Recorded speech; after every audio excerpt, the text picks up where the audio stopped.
So I think from an adoption perspective, there isn't really a challenge. I think July this year, 2025, Kenya had the highest ChatGPT traffic globally. So the adoption is there. Building and providing that infrastructure, however, still has quite a few challenges.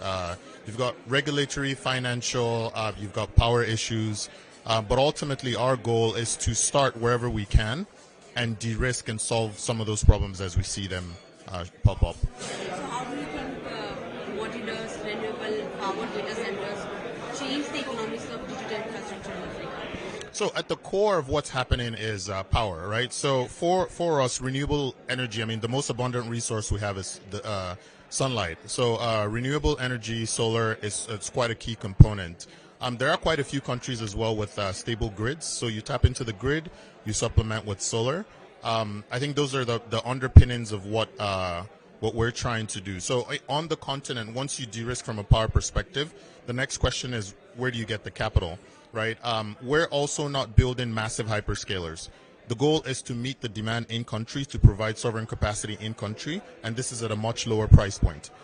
So working with, a lot of project finance, a lot of private capital, this can be done at a scale, we call it the right scale, right? The right amount of power, the right amount of capital to meet the demand within countries, within regional blocks. So what according to you will unlock AI adoption across African enterprises and governments? So I think the first thing is to look at what most of Africa is asking for, sovereignty, right? Bring the compute close to the users on the continent, make it sovereign. And I think that is the key underpinning. Once that is unlocked, the demand is there. There is some demand that's, not being met within the continent today.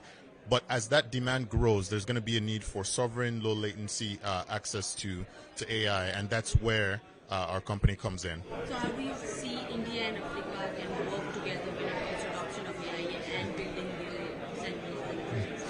I think India and Africa have quite a deep relationship that spans, over a century. I think India is a little bit more ahead on the curve. Where Africa is now is where India was probably 15, 20 years ago. So I think a lot of what happened in the ecosystem from a capital perspective, from a power perspective, from a regulatory perspective is what we should be looking at.